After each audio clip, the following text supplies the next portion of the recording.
Afternoon students, welcome to GJ chemistry. तो सबसे पहले तो आपको बहुत बहुत बधाई हो सावन की। आज हमारा पहला सावन है। वैसे तो मतलब हमें गढ़वाली हूँ तो मेरा तो पहला सावन है आज। बाकी तो सावन बहुत पहले से शुरू हो चुके हैं, ठीक है। ओके, तो आज मतलब आपको और ज़्यादा पढ़ना है। ऐसा नहीं कि आज मेरा फास्ट है तो मैं नहीं पढ़ सकती या पढ़ सकता। मेरा भी फास्ट है, आज मैं पढ़ा रही हूँ। आपको तो फिर भी सुनना है और दिमाग में डालना है और अपना नोट्स बनाने हैं या स्क्रीनशॉट ले लेना, बाद में नोट्स बना देना, ठीक। ओके, तो हम आज केमिकल काइनेटिक्स पढ़ेंगे जो 12th का चैप्टर है। देखो बच्चों, सुबह के टाइम पे मैं आपको पढ़ाऊंगी 12th और रात के टाइम पे जो वीडियो डलेगी वो डलेगी 11th की, ठीक है। अब आप बोलोगे मैम ये क्या है? ये है न्यूमेरिकल्स जो पढ़ने के बाद आपको करने हैं।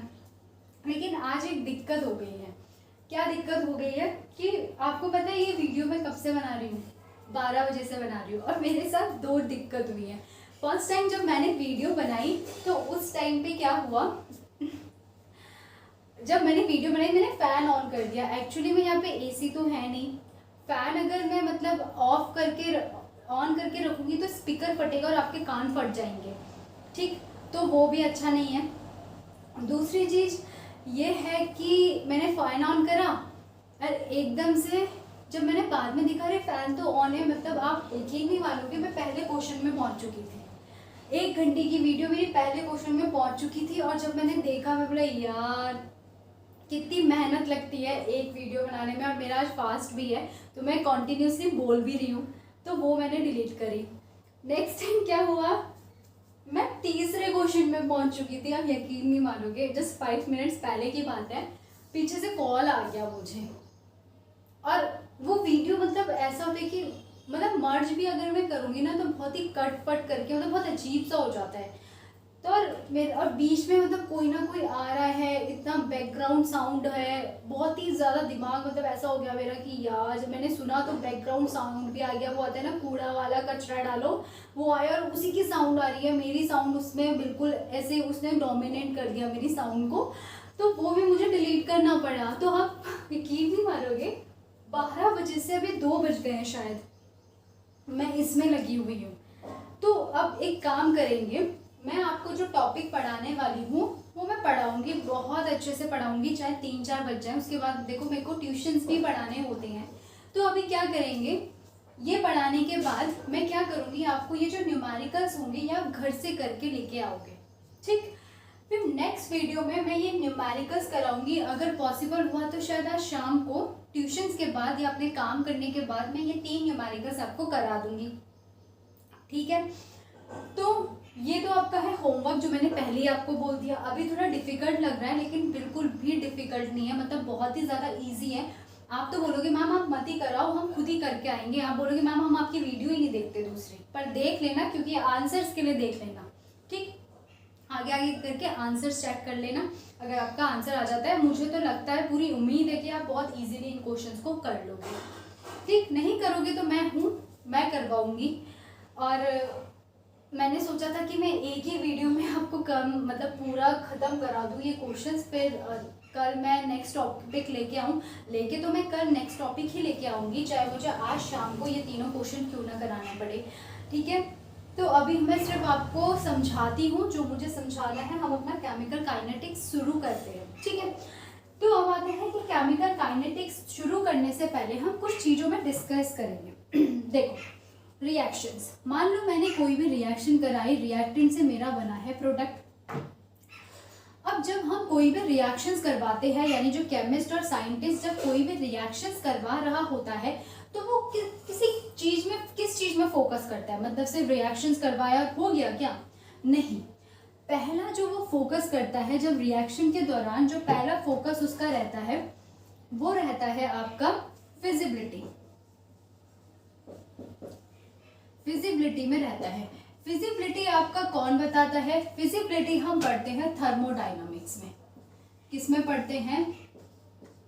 थर्मोडायनामिक्स में पढ़ते हैं, ठीक है। क्या पढ़ते हैं?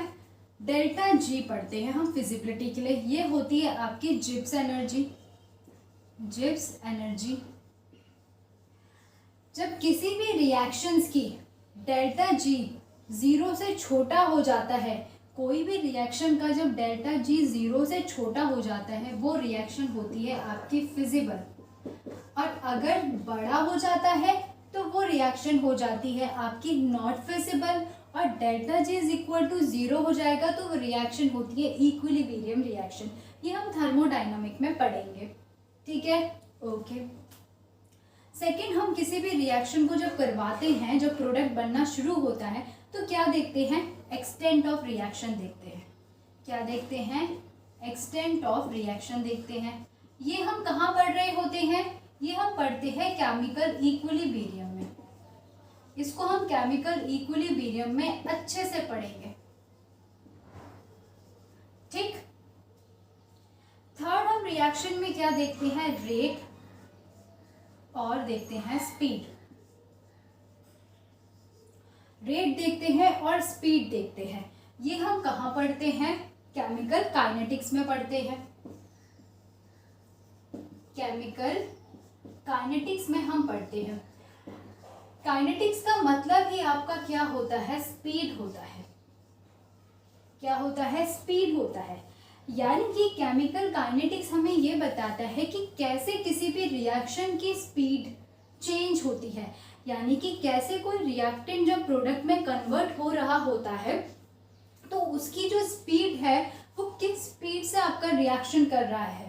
तो यहाँ पे जो हम स्पीड को एक्सप्रेस किससे करते हैं, जब हम बात कर रहे होते हैं रेट ऑफ रिएक्शंस की या फिर केमिकल काइनेटिक्स की। चलो हम इसे पहले ड्रॉप करते हैं, इसका स्क्रीनशॉट ले लो। तो जब हम बात कर रहे होते हैं केमिकल काइनेटिक्स की तो हमने बोला हम क्या पढ़ रहे होते हैं, वहां पे स्पीड पढ़ रहे होते हैं। हम केमिकल काइनेटिक्स में क्या पढ़ रहे होते हैं, स्पीड पढ़ रहे होते हैं। हम स्पीड के बारे में बात करते हैं। किसकी स्पीड, केमिकल रिएक्शंस की स्पीड। अब हम कैसे एक्सप्रेस करेंगे केमिकल रिएक्शन को, मतलब स्पीड को केमिकल रिएक्शन में हम कैसे एक्सप्रेस करेंगे। हम केमिकल काइनेटिक्स में स्पीड को केमिकल रिएक्शन में कैसे एक्सप्रेस करते हैं, चेंज इन कंसंट्रेशन की फॉर्म में एक्सप्रेस करते हैं। चेंज इन कंसंट्रेशन की फॉर्म में आपका क्या करते हैं, हम एक्सप्रेस करते हैं। किसका चेंज, किसका चेंज, चेंज किसका, चेंज होगा आपका रिएक्टेंट का एंड प्रोडक्ट का। चेंज किसका होगा, आपका रिएक्टेंट का और प्रोडक्ट का चेंज। सबको दिख रहा है, रिएक्टेंट का एंड प्रोडक्ट का। यानी कि हम चेंज जो पढ़ रहे होते हैं केमिकल काइनेटिक्स में, वो रिएक्शंस का चेंज पढ़ रहे होते हैं कि कैसे केमिकल रिएक्शंस किस स्पीड से आपकी होती है। अब वो स्पीड को हम चेंज से यहाँ पे एक्सप्रेस करते हैं। कैसा चेंज, रिएक्टेंट और प्रोडक्ट का। जैसे कि किस स्पीड से आपका रिएक्टेंट प्रोडक्ट बना रही है, इसको भी हम अच्छे से पढ़ते हैं। इतना है, स्क्रीनशॉट लो, आराम से स्क्रीनशॉट ले लो। ले लिया। हम सीरीज वाइज बिल्कुल बेसिक से ऊपर तक जाएंगे, ठीक है। तो जब हम बात कर रहे हैं चेंज की तो इसको हम बहुत अच्छे से समझेंगे डेरिवेशन से और एग्जाम्पल से, ठीक। मैंने बोला कि ए से मेरा क्या बना, रिएक्शन बना बी। ये रिएक्टेंट है, प्रोडक्ट है। जब आपका टाइम था 0, उस टाइम पे आपकी जो रिएक्टेंट की कंसंट्रेशन थी R थी।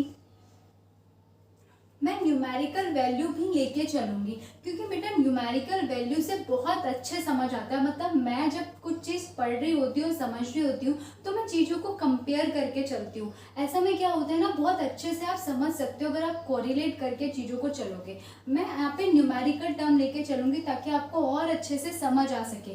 तो रिएक्टेंट में मैंने इनिशियली 100 ले रखा है कंसंट्रेशन, ठीक है, और उस टाइम पे कोई टाइम चेंज हुआ नहीं तो आपका क्या हो जाएगा, प्रोडक्ट नहीं बना। इनिशियली आपका कोई प्रोडक्ट नहीं बना।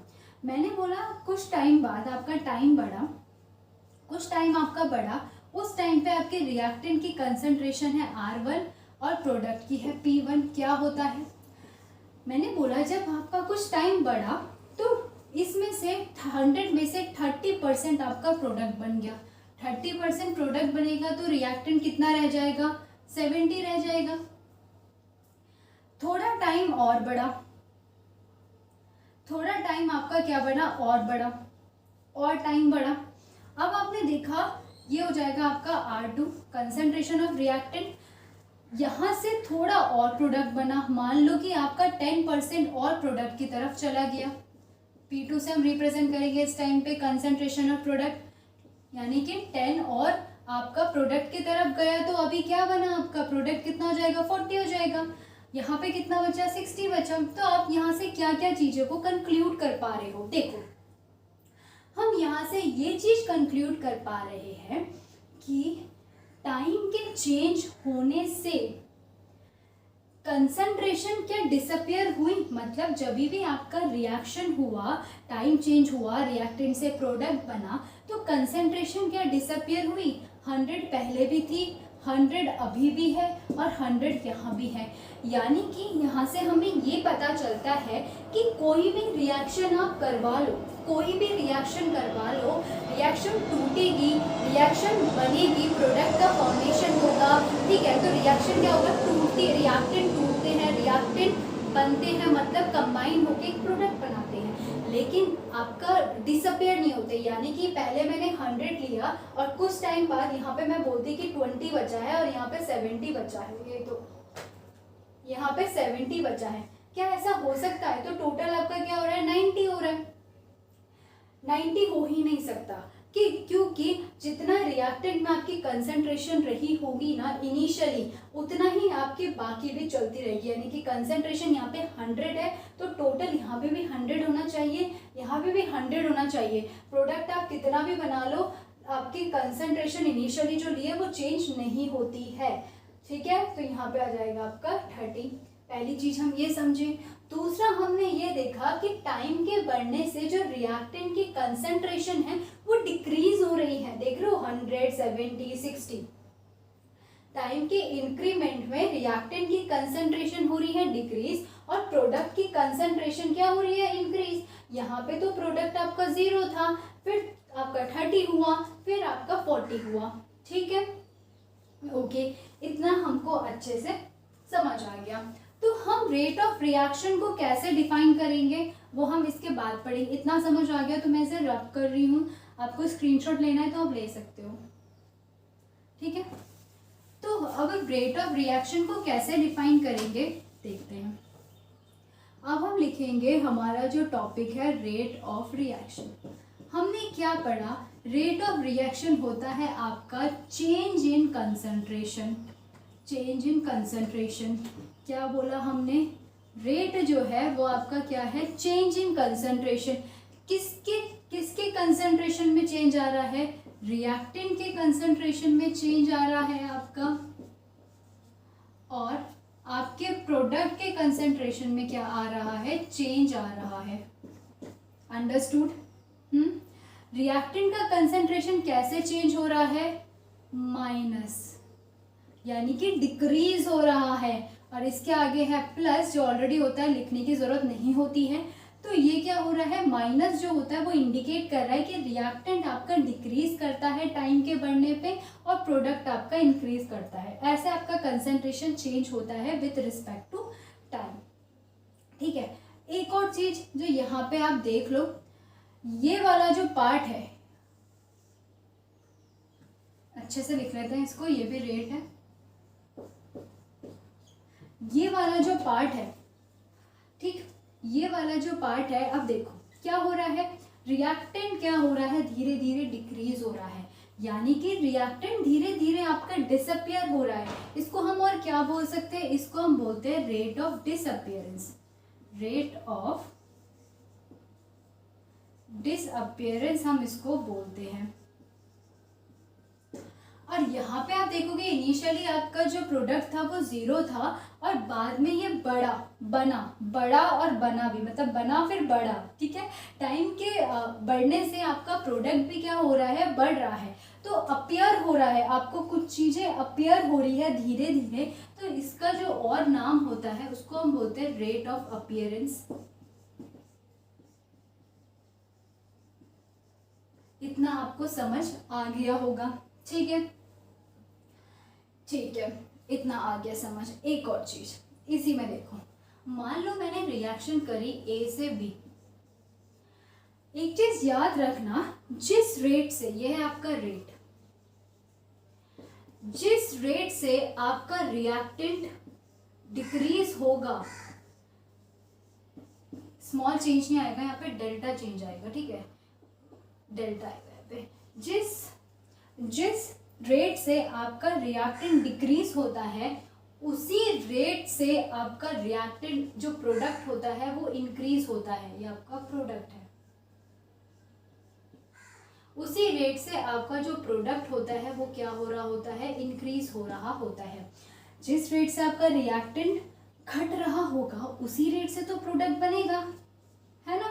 तो रेट क्या हो जाएगी आपके रिएक्टेंट और प्रोडक्ट की, क्या हो जाएगी, इक्वल हो जाती है। इतना सबको समझ आ गया है।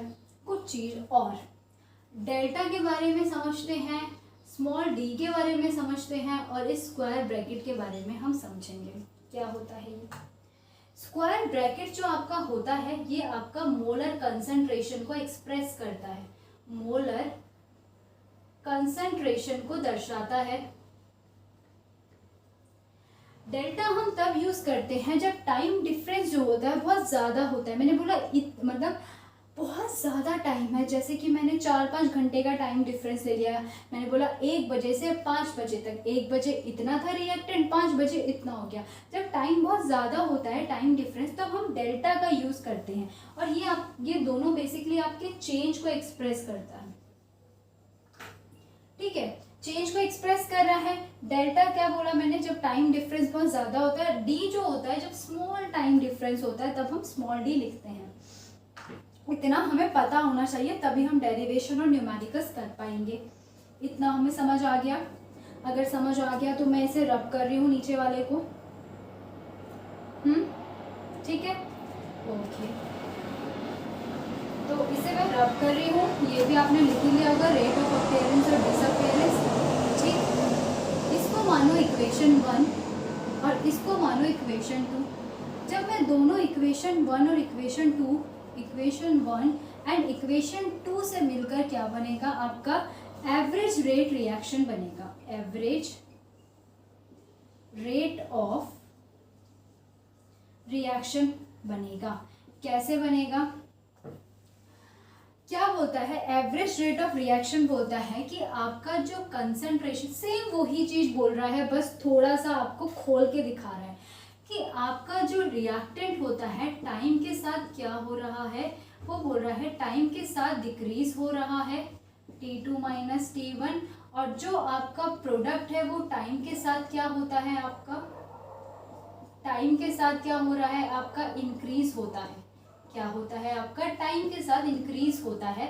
ये होती है आपकी एवरेज रेट। जब इन दोनों को आप कंपेयर करो, कंबाइन करो, तो आपकी एवरेज रेट ऐसे निकल के आ जाती है, ठीक है। एवरेज रेट कुछ नहीं है, बस इसको खोल के दिखाया है उसने।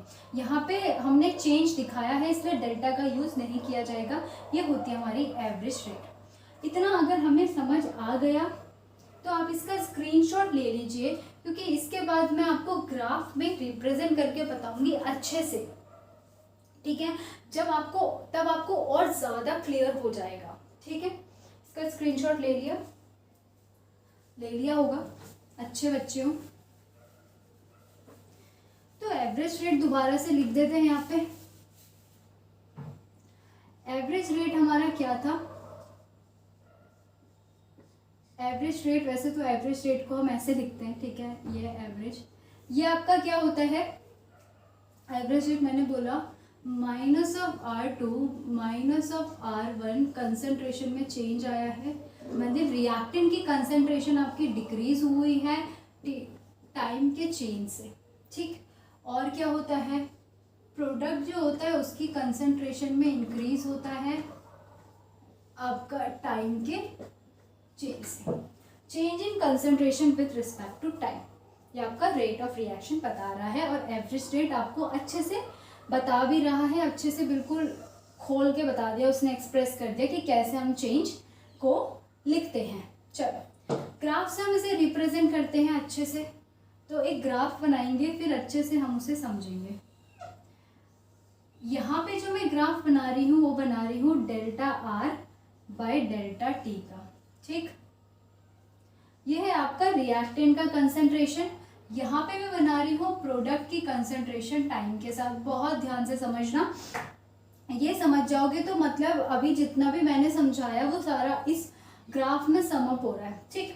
मैंने क्या बोला कि जब टाइम बढ़ता है तो रिएक्टेंट आपका घटता है, और जब टाइम आपका बढ़ता है तो प्रोडक्ट आपका बढ़ता है यानी बनता है। तो रिएक्टेंट का घटना, प्रोडक्ट का बढ़ना टाइम के चेंज के साथ आपका रेट बताता है। एवरेज रेट को मैं यहाँ पे लिख रही हूँ। मैंने बोला मान लो कि टाइम है t1, इनिशियल 0 है, उसके बाद थोड़ा सा टाइम बढ़ा t1, उस टाइम पे मेरी जो आपकी रिएक्टेंट है वो है R1, ठीक। टाइम को और बढ़ाया, t2 करा, तो रिएक्टेंट आपका घट के कहाँ पे आ गया, R2 में आ गया। यही हमने पढ़ा इसमें। ये यहाँ से लेके यहाँ तक आपका डेल्टा आर हो जाएगा और ये जो आपका हो जाएगा ये डेल्टा टी हो जाएगा। यही हमने पढ़ा यहाँ पे, इसी को हमने यहाँ पे लिखा है, ठीक है। यही स्टेटमेंट मैं बार बार बोलती जा रही हूँ और इस फॉर्मूले का मतलब ही ये होता है, ठीक। फॉर्मूला, स्टेटमेंट और ग्राफ देखो एक दूसरे से कितना कोरिलेट करके मैं आपको समझा रही हूँ। तो मतलब ध्यान से देखो, अगर एक चीज़ भी मिस हो गई ना तो दिमाग के ऊपर से ऐसे जाएगा, बिल्कुल ऐसे, वो नहीं होना चाहिए, ठीक। तो अभी देखो यहाँ पे मैंने बोला टाइम बढ़ा, स्टार्टिंग में ये आपका 0 था, थोड़ा सा टाइम बढ़ा t1, उस टाइम पे मेरा प्रोडक्ट बना p1। थोड़ा और टाइम बढ़ा t2 आया, यहाँ पे जो मेरा प्रोडक्ट बन के आया वो हो जाएगा आपका p2। देखो प्रोडक्ट बढ़ा, रिएक्टेंट घटा, यही तो यहाँ पे बोलने गया, यही तो मैं तब से आपको समझा रही हूँ कि रेट क्या होता है, रिएक्टेंट का घटना और प्रोडक्ट का बढ़ना टाइम के चेंज के साथ, है ना। ये हो जाएगा आपके यहाँ से यहाँ तक डेल्टा पी और यहाँ से यहाँ तक हो जाएगा आपका डेल्टा टी, ठीक। इतना सबको समझ आ गया। चलो अब रेट क्या करता है, देखो रेट का एक डिसएडवांटेज है। रेट का डिसएडवांटेज ये है कि मान लो मैंने बोल दिया कि ये है, यहाँ पे इतना, पहले सब स्क्रीनशॉट ले लेना, इतना लिखना है, बाकी बस मैं समझा रही हूँ आपको। मैंने बोला एक पर्टिकुलर इंस्टेंट में यहाँ पे टाइम चेंज के बीच में एक पर्टिकुलर इंस्टेंट में मुझे केमिकल रिएक्शन का रेट बताओ जो आप कर रहे हो, जो आप करवा रहे हो रिएक्शन, उसका रेट बताओ। तो एवरेज रेट जो होता है वो एक पर्टिकुलर इंस्टेंट में रेट नहीं बताता, ये इसका डिसएडवांटेज था। इसी वजह से हमने पढ़ा इंस्टेंटेनियस रेट, जो किसी भी पर्टिकुलर इंस्टेंट में केमिकल रिएक्शंस का रेट बताता है। इतना सबने नोट करके स्क्रीनशॉट ले लिया होगा, तो इसको मैं रब करती हूँ, ठीक। अच्छे से समझना, हेडिंग डालते हैं इंस्टेंटेनियस रेट, इसी से डाल देते हैं इंस्टेंटेनियस रेट। क्या होता है ग्राफ से समझेंगे अच्छे से। पहले मैं प्रोडक्ट वाला ले रही हूँ, ठीक है, प्रोडक्ट वाला मैं ले रही हूँ ग्राफ में। यहाँ पे मैंने प्रोडक्ट लिया और यहाँ पे मैंने डेल्टा टी टाइम लिया। मुझे पता है कि टाइम के साथ क्या होता है, प्रोडक्ट आपका इंक्रीज होता है, ये हमने पढ़ा। मैंने बोला मैंने एक टाइम लिया जो है t1, उस टाइम पे आपका प्रोडक्ट बना जो है आपका p1। मैंने फिर आपका टाइम लिया t2, उस टाइम पे आपका जो प्रोडक्ट बना, उस टाइम पे जो प्रोडक्ट की कंसंट्रेशन थी वो थी आपकी p2, ठीक है। यही मैं आपसे बोलते आ रही हूँ तब से। तो अभी देखो यहाँ से लेके यहाँ तक हो जाएगा डेल्टा पी और यहाँ से यहाँ तक क्या हो जाएगा आपका डेल्टा डी हो जाएगा, ठीक है। इतना भी समझ आ गया। अब मैंने बोला कि एक पर्टिकुलर इंस्टेंट में अगर मुझे टाइम बताना है, वो पर्टिकुलर इंस्टेंट पहले ड्रॉ करना होता है। मैं एक टेंजेंट को ड्रॉ करा, मैंने बोला जहाँ पे भी ये टच किया, मान लो ये इतना टच किया, जहाँ पे भी ये आपका टच किया, ये कुछ ज़्यादा टच कर गया, इतना तो नहीं होता, एक पर्टिकुलर इंस्टेंट की बात हो रही है, तो जहाँ पे भी इसने ऐसे करके टच किया यहाँ से यहाँ तक, तो इस पर्टिकुलर इंस्टेंट में, एक पर्टिकुलर पॉइंट में मेरे को ये बताना है, छोटे से टाइम में, ये जो मैंने एवरेज टाइम दिया है इसका भी एक छोटा सा टाइम होगा, उसमें मुझे ये बताओ कि केमिकल रिएक्शन का रेट क्या होगा। तो वो आप कहाँ से बताते हो, इंस्टेंटेनियस रेट से बताते हो। कैसे, यहाँ पे हम क्या लेते हैं, टाइम जो होता है वो जीरो की तरफ अप्रोच करता है इंस्टेंटेनियस रेट में। इस टाइम पे जो आपका रेट होगा, इंस्टेंटेनियस जो आपका रेट होगा वो क्या हो जाएगा, सेम वही होगा, ये INS है, ठीक है, इंस्टेंटेनियस। तो ये क्या हो जाएगा आपका, वही होगा सेम, क्या हो जाएगा, change in rate with respect to change in time. लेकिन यहाँ पे जो हम चेंज लेंगे वो डेल्टा नहीं लेंगे, क्योंकि मैंने बोला है कि स्मॉल टाइम की बात हो रही है। जब हम स्मॉल टाइम की बात कर रहे होते हैं तो हम स्मॉल d से चेंज को रिप्रेजेंट करते हैं। अंडरस्टूड, ठीक है। तो और प्रोडक्ट में क्या आ जाएगा, change in product with respect to change in time. और ब्रैकेट तो हमेशा यूज करेंगे क्योंकि ये ब्रैकेट आपके मोलर कंसंट्रेशन को दर्शाता है, मोलर कंसंट्रेशन। इतना सबको समझ आ गया होगा, ठीक। जब इतना समझ आ गया है तो आगे भी पढ़ लेते हैं। आगे मैं अगर बात कर रही हूँ, देखो मैं डिवाइड कर रही हूँ, ध्यान से समझना। मैंने बोला A से क्या बना, आपका B बना, यहाँ पे भी बोला A से B बना, ठीक। यहाँ पे जब A से B बना, यहाँ पे मैंने कंसंट्रेशन टर्म लिया, तो मैंने उसको कैसे रिप्रेजेंट किया, मैंने A में ब्रैकेट लगा दिया और बोला जो ये ब्रैकेट होता है ये मोलर कंसंट्रेशन को दर्शाता है, मोलर कंसंट्रेशन को दर्शाता है, ठीक है। और इसी को हम अभी तक लेके चल रहे हैं अपनी पूरा जितना भी हमने पढ़ा, ठीक है, रेट में और हर चीज में। लेकिन अगर मैंने बोला यहाँ पे कंसंट्रेशन के जगह रिएक्टेंट में गैस होगी तो क्या करोगे, तो क्या हम कंसंट्रेशन का यूज करेंगे, तब हम A के आगे ब्रैकेट नहीं लगाएंगे क्योंकि गैस में कंसंट्रेशन का यूज होता ही नहीं है। तब हम क्या करेंगे, इस टाइम पे हम यूज करते हैं पार्शियल प्रेशर। क्या यूज करते हैं, पार्शियल प्रेशर का हम यहाँ पे यूज कर रहे होते हैं, ठीक। इतना सबने लिख दिया है, रब कर रही हूँ मैं इसे। यहाँ पे हम यूज कर रहे होते हैं पार्शियल प्रेशर का। तो अब जो मैं गैसेस के लिए रेट लिखूंगी तो कैसे लिखूंगी, रेट यहाँ पे हो जाएगा, चेंज होगा कंसंट्रेशन में, रिएक्टेंट में, टाइम के साथ चेंज हो रहा है। आगे ब्रैकेट तो नहीं आ रहा है, पार्शियल प्रेशर का सिंबल आएगा और क्या होगा, माइनस भी आएगा आगे, ये चेंज है माइनस क्योंकि रिएक्टेंट डिक्रीज करता है। सिर्फ ब्रैकेट नहीं आ रहा है, बाकी सब वैसा ही लिखना है, जैसे change in product with respect to delta, change in time, यहाँ पे आ जाएगा आपका कैपिटल P। ये जो आपका P है ये बता रहा है पार्शियल प्रेशर को, कंफ्यूज मत होना, पार्शियल प्रेशर हो गया, और ये जो है ये है प्रोडक्ट, ठीक। इतना समझ आ गया होगा सबको। अब हम एक चीज और नोट करके लिख लो क्योंकि अभी मैं इसी को यूज करने वाली हूं आगे के टॉपिक में। कंसंट्रेशन की यूनिट क्या होती है और पार्शियल प्रेशर की यूनिट क्या होती है, ये लिख लो। क्यों, क्योंकि अब मैं पढ़ाऊंगी units of rate of reaction. Concentration की यूनिट सबको पता होता है, हम कंसंट्रेशन को मोल पर लीटर की फॉर्म में एक्सप्रेस करते हैं, तो इसकी जो यूनिट हो जाएगी वो हो जाएगी मोल पर लीटर। पार्शियल प्रेशर को हम लिखते हैं ATM। इतना आ गया है, सबको समझ आ गया है।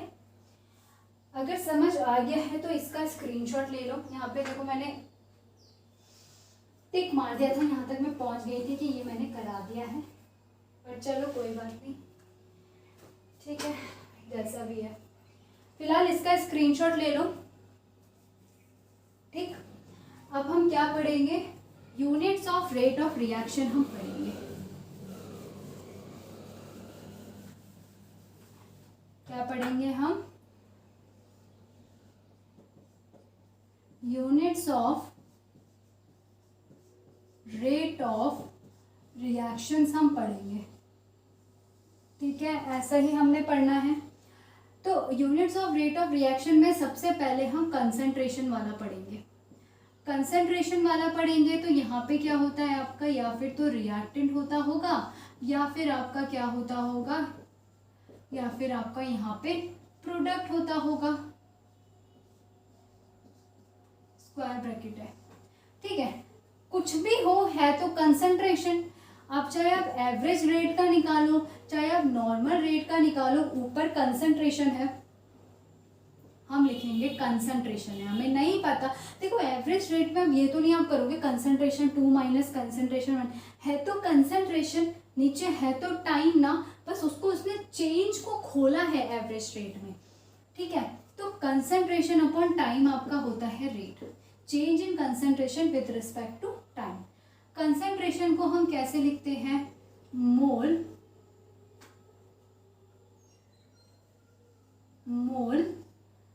पर लीटर डॉट सेकेंड। क्या हो जाएगी इसकी यूनिट, इसकी यूनिट हो जाएगी मोल लीटर इनवर्स और सेकेंड इनवर्स हो जाएगी। लीटर ऊपर जाएगा, सेकेंड ऊपर जाएगा, इनवर्स हो जाएगा। सेकेंड में क्या लेके चलूंगी, सेकेंड हम कर रहे हैं पार्शियल प्रेशर की टर्म में, पार्शियल प्रेशर की फॉर्म में हम क्या करेंगे, रेट को निकालेंगे।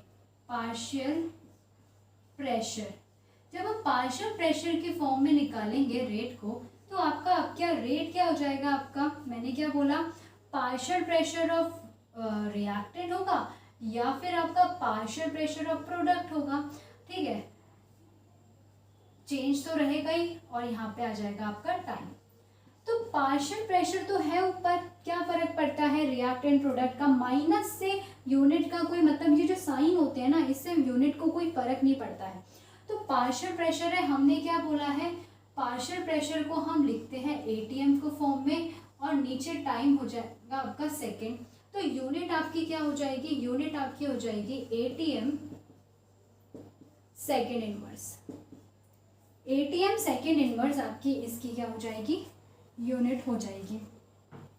ये यूनिट आपकी कहाँ मदद करेगी, ये यूनिट आपकी मदद करेगी न्यूमेरिकल्स में। न्यूमेरिकल्स का आंसर आ जाए और उसमें यूनिट ना लिखी हो तो वो बिल्कुल वेस्ट है। मतलब कभी कभी क्या होता है ना, आपने नीट और जेई के पेपर में देखा होगा कि मान लो कि आंसर आपने क्वेश्चन सॉल्व कर दिया, ऊपर वाले का आंसर आपका जो भी आ गया, मान लो 20 आ गया, 20 उसने ना 3 ऑप्शन दिए रहेंगे, 20 सेकेंड, 20 मिनट, 20 आवर्स, तब क्या करोगे, 20 मोल पर लीटर पर सेकेंड, 20 समथिंग आपका ले लेगा, वो मोलैलिटी के टर्म पे ले लेगा, एक वो मोलैरिटी के टर्म पे ले लेगा, एक वो फ्रैक्शन की तो यूनिट ही नहीं होती है, बाकी मतलब अलग अलग यूनिट के टर्म पे वो ले लेगा, और आपको एक जो भी आपका आंसर आया 20 20 20 लिखा होगा, तब क्या करोगे, इसलिए यूनिट निकालना बहुत ज़रूरी है, ठीक है। और ऐसे ही क्वेश्चन आते हैं, एक तो यूनिट कन्वर्जन वाले क्वेश्चन बहुत ज़्यादा आते हैं, और यूनिट में घुमाता है वो, और यूनिट कन्वर्जन में बहुत ज़्यादा घुमाते हैं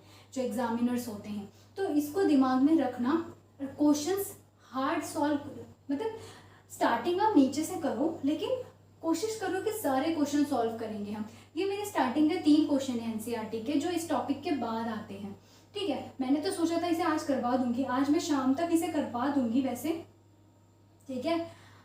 तो अगर बाई चांस मतलब मैं रात को 11th में लेनी है, चलो मैं इसे करवा दूंगी, मैं देखती हूँ, बट खुद से ये तीनों क्वेश्चन को आपको ट्राई करना है। मतलब मैं तो इतना पढ़ाने के बाद मैं तो यही आप लोगों से उम्मीद करती हूँ कि ये तीनों क्वेश्चन आपको खुद आ जाने चाहिए करना, और अभी तक तो जितना पढ़ा दिया है ना, पूरे क्वेश्चन सॉल्व हो जाएंगे अगर आप एक बार देखोगे, ठीक है। बस यूनिट कन्वर्जन करना आना चाहिए और ये यूनिट का पता होना चाहिए, ठीक, इतना हमने समझ लिया, ठीक है। यूनिट्स तक हमने पूरा ही समझ लिया, तो अब क्या बचा, हो गया हमारा खत्म। आज का टॉपिक जो था हमारा रेट ऑफ रिएक्शन, वो हो चुका है खत्म।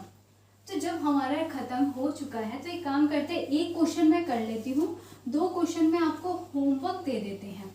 2 क्वेश्चन आपको क्या देते हैं, होमवर्क दे देते हैं, जो 2 क्वेश्चन आप कल करके लेके आओगे।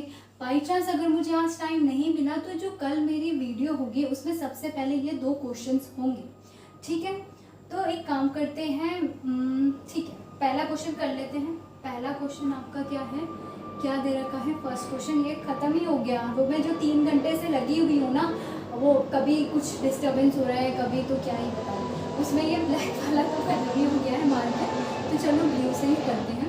पहला क्वेश्चन बोला है, पढ़ते हैं हम साथ में कि पहली चीज़, ये जो मैं पहला क्वेश्चन करा रही हूँ ना, पॉज करो अपनी वीडियो, खुद ट्राई करो, ठीक है। आंसर आता है चेक करो, सही होगा तो आपको मतलब इतना लंबा वीडियो देखने की ज़रूरत नहीं है, वहीं पे ख़त्म कर दो, ठीक।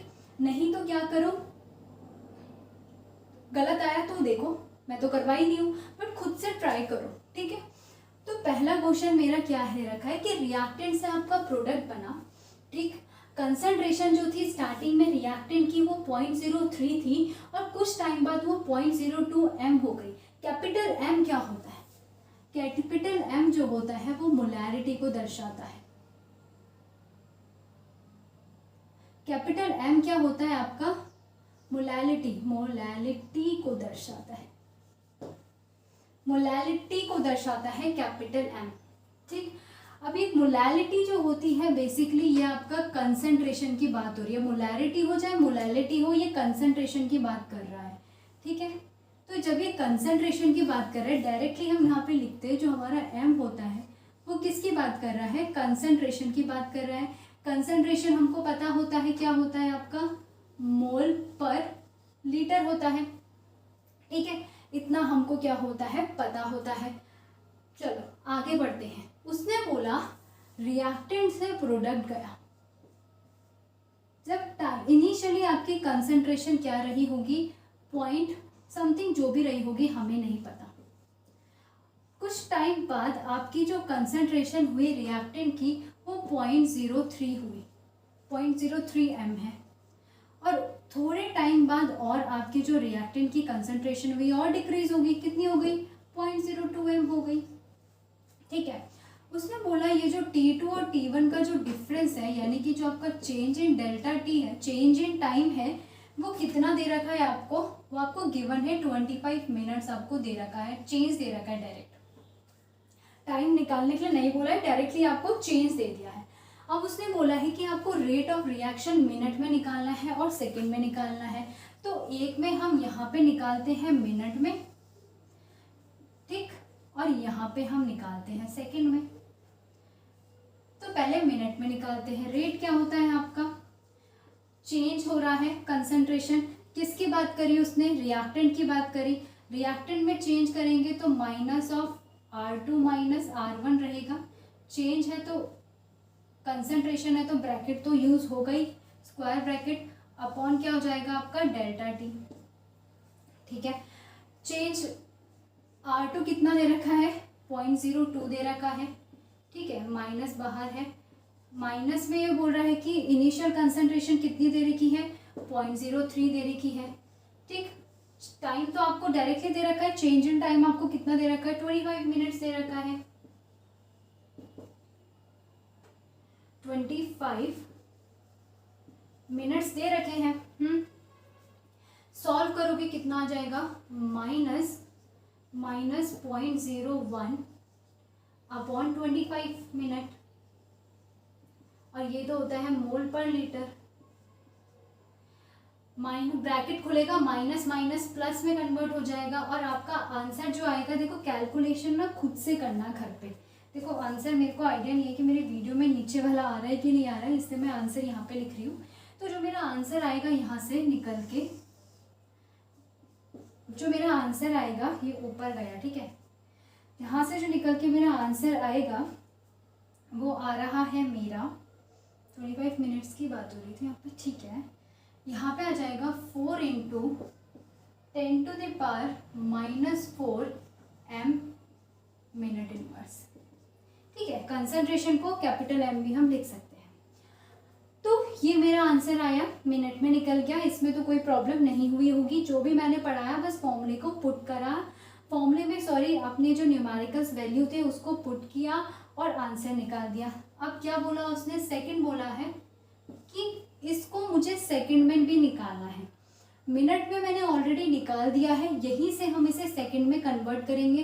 फालतू में दोबारा से आप यहाँ से शुरू मत कर देना, मतलब वो तो बहुत बड़ी, बस मैं क्या बोलूँ, यहाँ से शुरू करोगे तो मत करना, यहाँ से शुरू करोगे बहुत लंबा टाइम जाएगा। स्मार्ट वर्क करना, हमें पता है कि मिनट में दे रखा है, हमें उसे सेकंड में तो कन्वर्ट करना है, यहीं से हो जाएगा।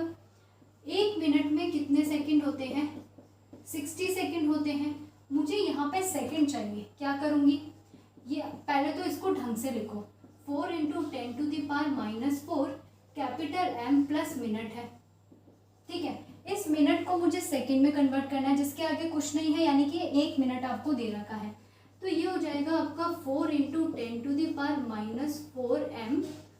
1 मिनट में आपका हो जाता है 60 सेकेंड। और इसका जो आंसर आएगा, आप इसे कैलकुलेट करते रहना घर पे, तो इसका जो आंसर आ जाएगा वो हो जाएगा 6.67 × 10⁻⁻6 M/सेकेंड। ठीक है, इतना सबको समझ आया? आगे होगा इजी सा है, ऐसा कुछ नहीं है। अगर बाई चांस समझ नहीं आता है तो वीडियो को थोड़ा सा पीछे करना और फिर देखना। अभी मैं वैसे एग्जॉस्ट सी हो रखी हूँ, क्योंकि मैं बोल रही हूँ आपको, मैं 12 बजे से ही वीडियो बना रही हूँ।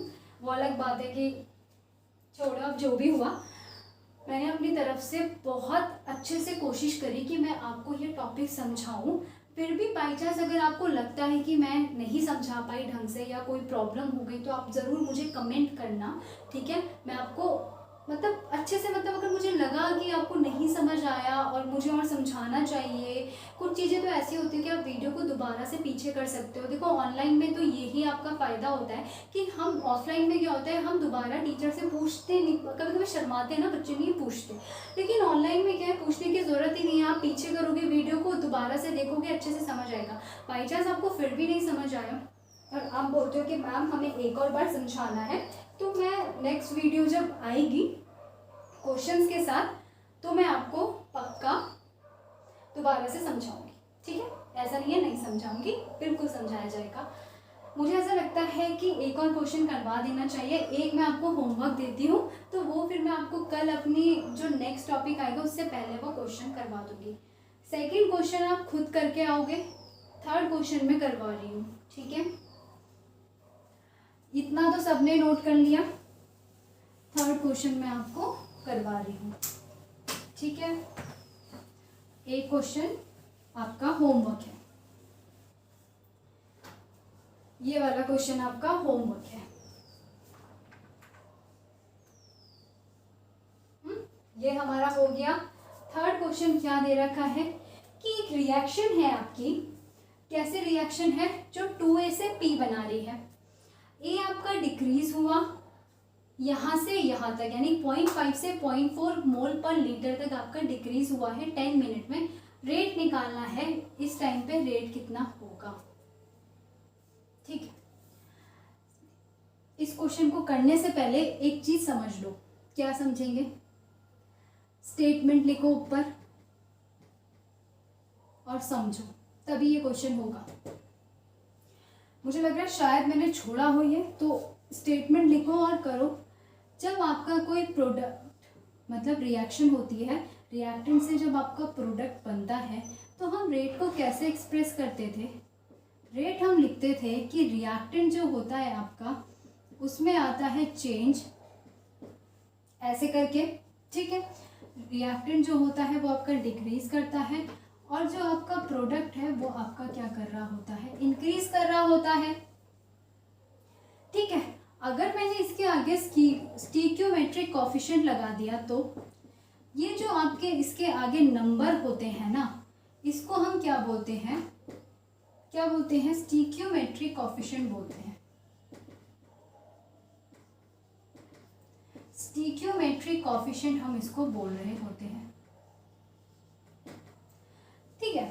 जब ऐसा कोई नंबर लगा होता है, उस टाइम पे हम रेट को कैसे एक्सप्रेस कर रहे होते हैं?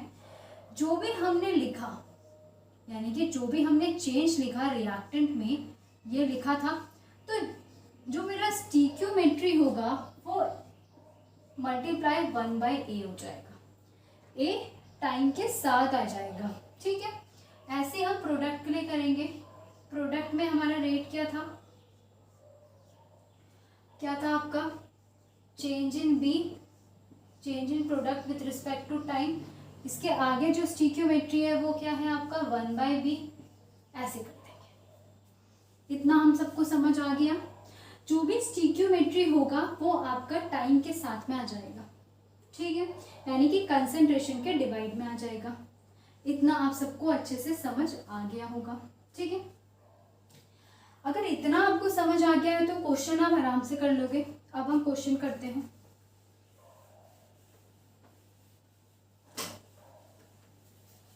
क्या दे रखा है? Third question. उसने बोला कि 2A है हमारी रिएक्टेंट, ठीक है, उससे प्रोडक्ट बना। स्टार्टिंग में तो हमें पता है टाइम जब 0 होता है तो कुछ रिएक्टेंट रही होगी, जो भी रही होगी, AYZ छोड़ो। कुछ टाइम बाद, कुछ टाइम बढ़ा तो उस टाइम पे जो हमारी रिएक्टेंट थी वो 0.5 मोल पर लीटर थी। और जब टाइम थोड़ा और बढ़ा तो उस टाइम पे जो मेरी रिएक्टेंट थी वो डिक्रीज होके 0.4 मोल पर लीटर हो गई। चेंज इन टाइम उसने गिवन कर रखा है, जिसको हम डेल्टा टी से एक्सप्रेस करते हैं। कितना दे रखा है? उन्होंने दे रखा है 10 मिनट है। अब इसी टाइम पे रेट निकालना है। ये तो बहुत ही इजी सा क्वेश्चन है। क्या हो जाएगा? रेट क्या हो जाएगा आपका? चेंज बताता है। कौन सा चेंज हुआ? रिएक्टेंट पे चेंज हुआ। रिएक्टेंट पे चेंज होता है तो हम कैसे लिखते हैं? Final minus initial concentration. Final क्या दे रखी है? 0.4 माइनस इनिशियल क्या दे रखी है? 0.5, ठीक है। यूनिट है आपकी मोल, लीटर इनवर्स, अपॉन टाइम कितना दे रखा है? 10 मिनट। और उन्होंने कहा है कि इसी टाइम पे आपको क्या निकालना है? अपना रेट निकालना है, ठीक है। क्या आ जाएगा? माइनस ऑफ 0.1 आ जाएगा, डिवाइडेड बाय 10 मिनट आ जाएगा। इतना ही आएगा, ठीक है। लेकिन 1/2 भी आएगा। जो स्टिक्योमेट्री होता है वो कहाँ जाएगा? यहाँ चले जाएगा, 1/2 आ जाएगा। तो क्या हो जाएगा आपका? माइनस यहाँ पे भी था, 0.5 बड़ा था, माइनस से माइनस हो गया, कैंसिल। तो 1 पॉइंट को नीचे ले जाएंगे 100 और यहाँ पे आ जाएगा 2। क्या आ जाएगा आपका? ऊपर 0.5 इंटू 10⁻⁻², ये आपका आंसर आएगा, ठीक है।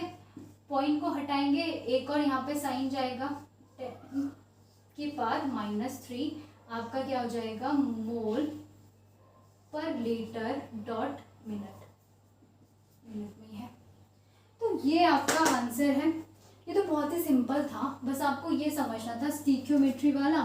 बाकी तो बहुत ही ज़्यादा इजी था। जो भी स्टिक्योमेट्री होता है वो कंसंट्रेशन के डिवाइड में आ जाता है, ठीक। यहाँ पे भी आपका क्या आएगा? 1/2, ठीक है। स्क्रीनशॉट ले लो। अब जो आपका सेकंड वाला है वो आप कल करके लेके आना, ठीक है। कमेंट में मुझे नीचे आंसर बताना सेकंड वाले का, ठीक है। मैं देखूंगी और कल तो मैं इसको सबसे पहले करवा दूंगी, ठीक है। फिर कल हम नेक्स्ट टॉपिक पढ़ेंगे 12th का मॉर्निंग में। आज जैसी गलती कल नहीं होनी चाहिए, कल टाइम से आ जाएगी वीडियो। आज तो बस क्या ही बताऊँ मैं, एक तो मेरा फास्ट, ऊपर से पहली वीडियो मेरी बन गई 50 मिनट की, जब यहाँ तक क्वेश्चन पहुँचा मेरा, ठीक है। और उस टाइम मुझे पता चला कि बस फैन चल रहा है, स्पीकर फटेगा। अगर मैं ऐसे डाल देती ना, कुछ आपके कान फट जाते, ठीक। दूसरी चीज़, दोबारा बनाना शुरू किया, बीच में फालतू की मतलब बैकग्राउंड साउंड इतना ज़्यादा, और प्लस बीच में कॉल आ गया मुझे। वो कॉल भी मेरी मीटिंग मतलब है कुछ उसका ही आया था। अब मैंने फ्लाइट मोड पे डाला फ़ोन, तब जाके अपना वीडियो को ऑन किया और तब मैंने ये पढ़ाया है। लगा लो 3 बज गए हैं, मतलब आज पूरा दिन ये वीडियो में लग गया। ऊपर से फ़ैन भी नहीं चल रहा है, पसीने से बुरे हाल हो रखे हैं। तो इतनी मेहनत जब मैं आप लोगों के लिए कर रही हूँ ना, तो प्लीज़ इसको पढ़ना, जो क्वेश्चन दिया है उसको भी करना, ठीक। क्वेश्चन का स्क्रीनशॉट ले लो और साथ में वो तो आपने ले लिया होगा, लिख भी दिया होगा, इसे करके लेके आना, ठीक है। Thank you so much. हंसते रहो, खुश रहो और पढ़ते रहो, ठीक है।